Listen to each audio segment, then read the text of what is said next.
আজকে খুবই সহজ তবে মজার একটা রেসিপি তৈরি করব। তো শুরুতে নিয়ে নিচ্ছি 1 কাপ দুধ। দুধ আগে থেকে জাল করে ঠান্ডা করে নিয়েছি। 1 কাপ দুধের জন্য নিয়ে নিচ্ছি একটা ডিম, টেস্ট মতো লবণ, 2 টেবিল চামচ চিনি। এখন একটু সময় নিয়ে মিশিয়ে নিব চিনি না গলা পর্যন্ত। খুবই ভালো করে মিশিয়ে নিয়েছি। এখন চিনির কোনো দানা নেই। তো এই পর্যায়ে নিয়ে নিচ্ছি আটা।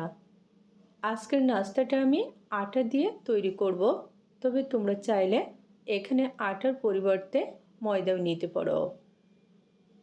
তো নিয়ে নিলাম 300 গ্রাম পরিমাণ আটা।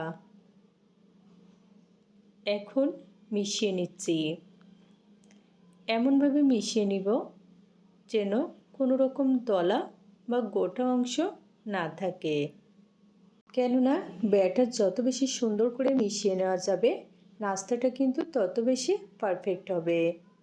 মিশিয়ে নেওয়া হয়ে গেছে। এখন নাস্তার জন্য রেডি। দেখো, খুব বেশি পাতলাও না আবার ঘনও না।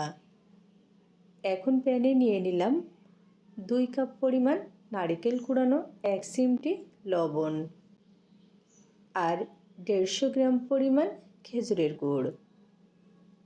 আর হ্যাঁ, আমি এখানে খেজুরের গুড় নিয়েছি পুরটা তৈরির জন্য, তবে তোমরা চাইলে কিন্তু খেজুরের গুড়ের পরিবর্তে চিনি দিয়েও এই পুরটা তৈরি করতে পারো। পুর তৈরির সময় চুলার আঁচটা মিডিয়ামে রেখে এরকম অনবরত নাড়তে চাড়তে হবে যেন কোনো রকম তলানিতে লেগে না যায়। পুর এখন রেডি। তো এরকম নরম থাকতে নামিয়ে নিতে হবে, কারণ যখন ঠান্ডা হয়ে যাবে তখন আরও একটু আঠালো হয়ে যাবে। এখন চুলায় প্যান বসিয়ে দিয়ে প্যানে কয়েক ফোঁটা তেল দিয়ে একটা ব্রাশের সাহায্যে এরকম করে ছড়িয়ে নিচ্ছি। Pan ready. ব্যাটার দিয়ে দিচ্ছি। 1 চামচ আর হাফ চামচ ব্যাটার দিয়ে দিলাম। আজকের নাস্তাটা মিডিয়াম সাইজের তৈরি করব। এরকম করে চামচের সাহায্যে একটু মেলে নিতে হবে, এতে করে ব্যাটার সমান হবে সব জায়গাতে। এখন চুলার আঁচটা লো ফ্লেমে রেখে 2 মিনিট মতো ওয়েট করব। 2 মিনিট পরে দেখো উপরটা শুকিয়ে গেছে। চারপাশ দিয়ে একটু তেল দিয়ে দিলাম।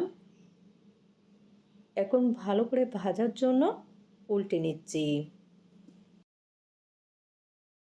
এভাবে একটু লো আঁচে উল্টে পাল্টে ভেজে নিব, তাহলে নাস্তাটাও অনেক বেশি ক্রিসপি হবে। আজকে এই আটার নাস্তাটা তৈরি করা কিন্তু একেবারে সহজ, তবে খেতে অসাধারণ।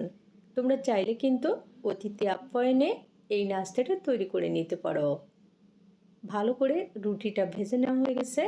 এখন এরকম এক পাশ করে পুর দিয়ে নিচ্ছি। পুর এরকম একটু পরিমাণ বুঝে দিয়ে দিব, তাহলে নাস্তাটা খেতে বেশি ভালো লাগবে। এখন এরকম করে ভাঁজ দিয়ে রোল বানিয়ে নিচ্ছি। কাজটা কিন্তু একেবারে সহজ।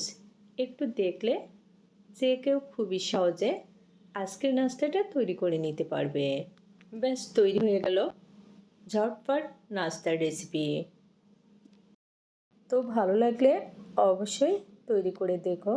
আজকে আর নয়, অন্য কোনো দিন দেখা হবে অন্য কোনো মজার রেসিপি নিয়ে। আল্লাহ হাফেজ।